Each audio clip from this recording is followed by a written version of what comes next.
Snape varrão do feitiço do Quirrell, placa do caldeirão furado, quem deu a capa para o Harry, Grindelwald, olhos do Voldemort. Nesse vídeo vamos comentar 40 detalhes em Harry Potter e a Pedra Filosofal. Então, vamos nessa! Você é um bruxo, Harry. Eu sou o Harry. Sou Harry.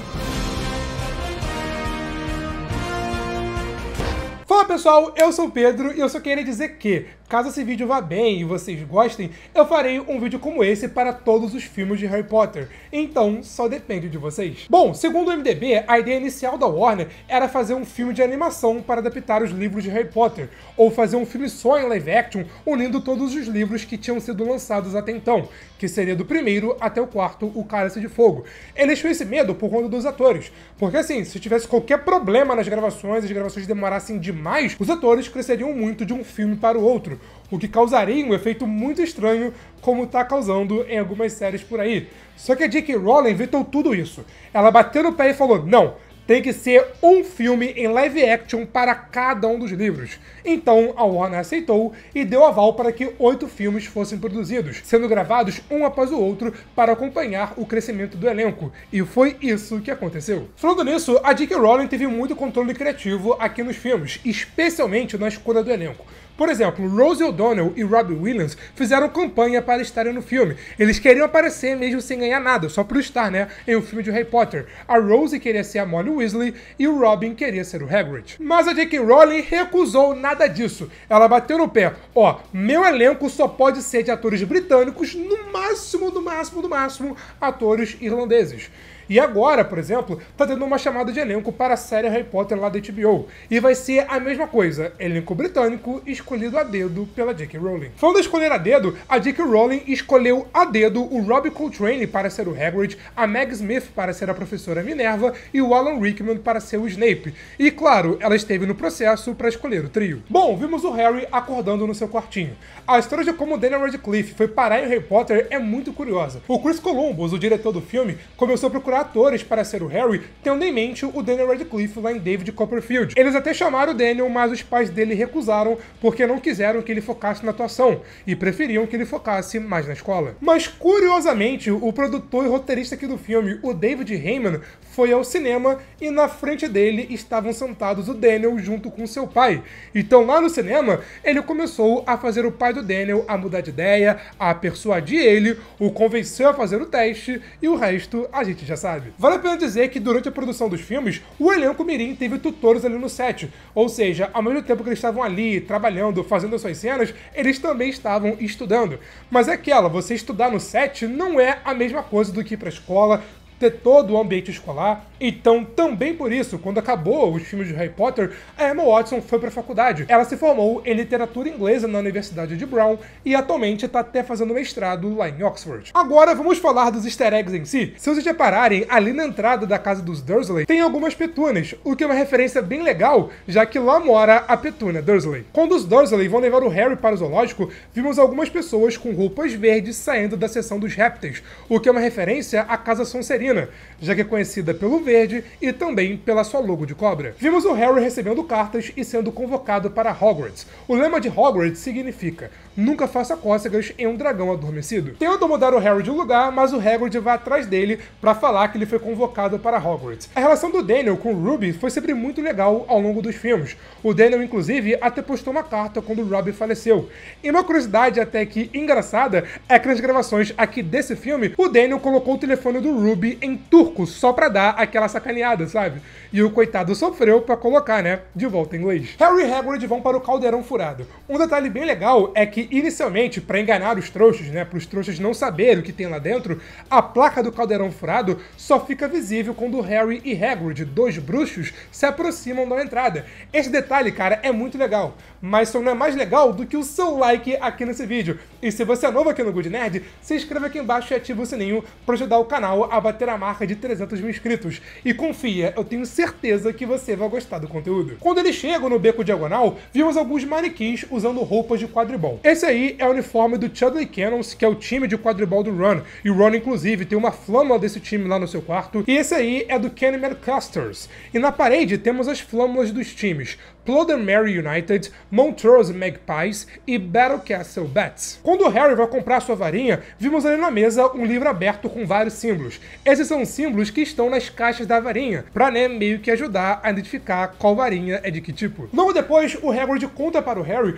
o que aconteceu com o Voldemort e com seus pais, onde até vimos um flashback mostrando isso. Vale a pena dizer que essa cena foi escrita pela própria J.K. Rowling, já que naquela época ela era a única pessoa que sabia o que de fato tinha acontecido, já que, os livros não tinham sido lançados. Falando nisso, durante as gravações, os fãs pediram pra ela, pra J.K., pra ela ser a Lily Potter, pra aparecer tanto nessa cena do flashback, quanto mais à frente na cena do espelho. Mas ela recusou. Ela disse que, não faz sentido ela aparecer, ela não é atriz, então o papel foi para Geraldine Smallville. Na plataforma 9 3/4, logo após o Harry passar, dá pra ver o Neville se despedindo da sua avó, Augusta, se despedindo antes de ir, pro Expresso de Hogwarts. Na caixa do sapo de chocolate, o Harry tira o Dumbledore, até ficar surpreso porque ele some. E atrás da carta tem uma descrição do passado dele, onde tem, por exemplo, a primeira referência ao Grindelwald nos filmes de Harry Potter.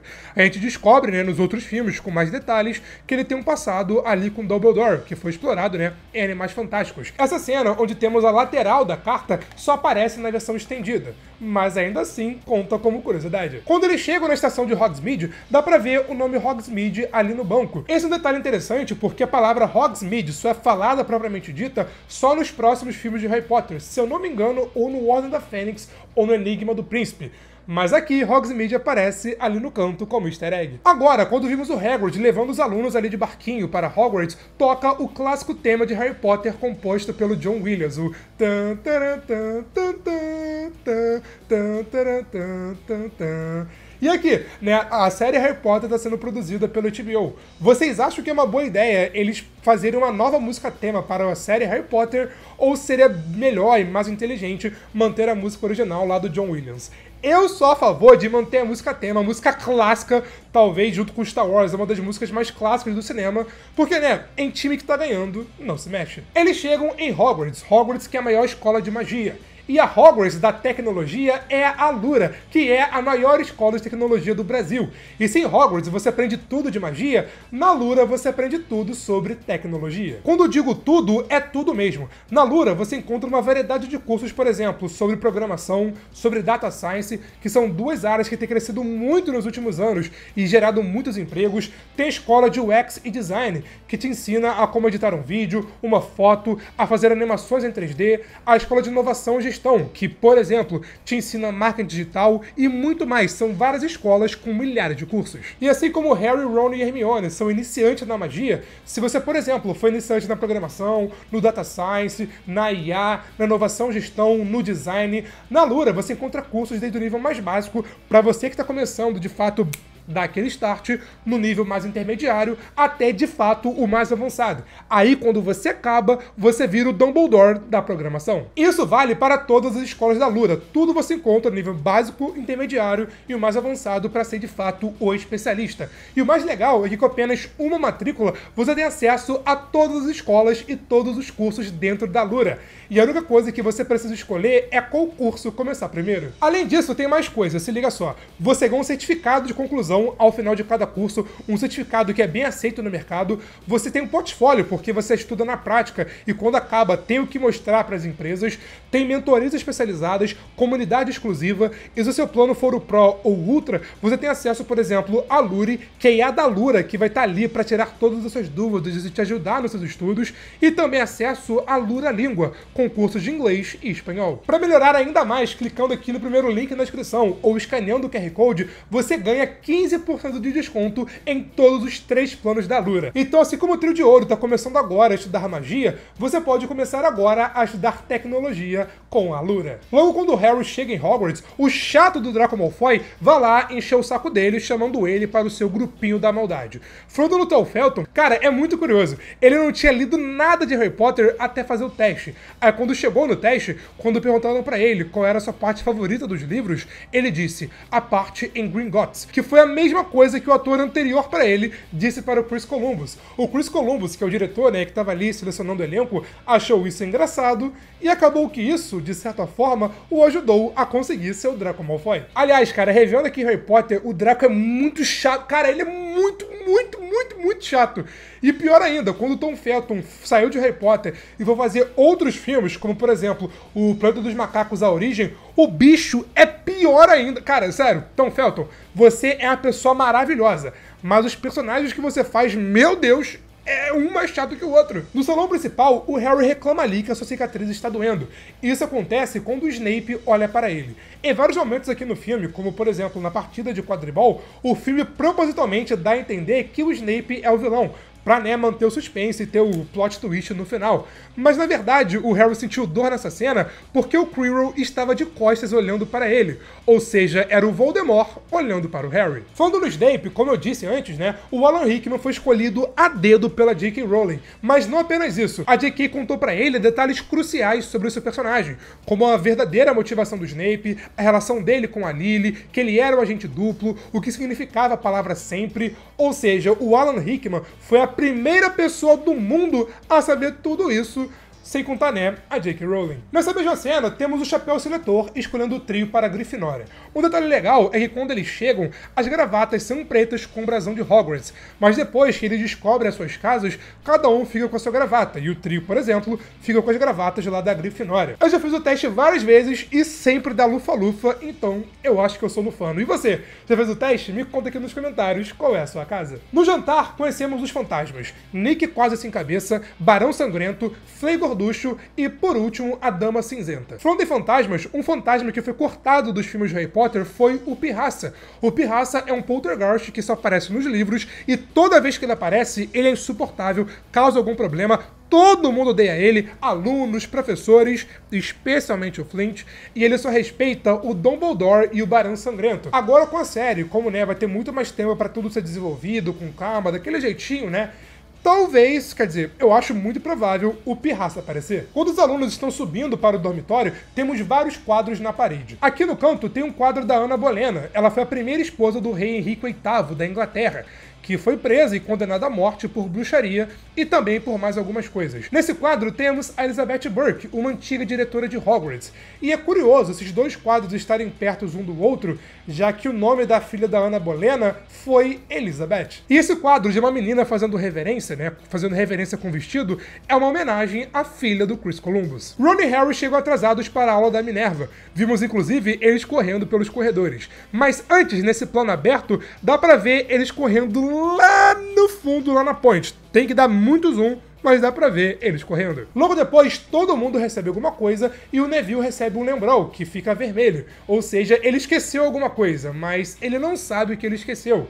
E bom, ele esqueceu a sua capa. Reparem, tá todo mundo de capa, menos o próprio Neville. E quem fala isso é o Dino Thomas, que é interpretado pelo ator brasileiro Alfred Enoch. Após demonstrar ser um bom apanhador, a Minerva chama o Harry para o time de quadribol da Grifinória. Ele vê o troféu do seu pai, que também era um bom apanhador. E do lado temos uma referência a algum parente da Minerva. Não é Minerva, tá? Mas algum parente da Minerva que também jogou na Grifinória. E do lado esquerdo temos uma homenagem ao John King, o supervisor de artes aqui do filme. Ali atrás temos um troféu dos Serviços Especiais de Hogwarts, que é o troféu que o Tom Riddle ganhou após entregar que foi o Hagrid que abriu a Câmara Secreta. Mas como vimos no segundo filme, ele não mereceu ganhar, já que na verdade foi ele quem abriu a Câmara Secreta. Ali no quadro tem a palavra Abracadabra escrita em formato de um triângulo ao contrário. Esse era um ritual antigo usado para tentar a cura, como por exemplo curar a febre, né? Aí a palavra Abracadabra era escrita tirando uma letra a cada linha, até formar um triângulo invertido. Essa estátua que o trio encontra é a estátua da bruxa de um olho só, uma referência a Grunilda Gorse-Moore, uma bruxa que inventou a cura para a varíola de dragão. Durante muito tempo, muitos achavam que essa cena do Harry e do Woody vendo o pomo de ouro foi um erro, porque o Harry olha ali certinho, mas o Woody estava mais perdido do que cego em tiroteio.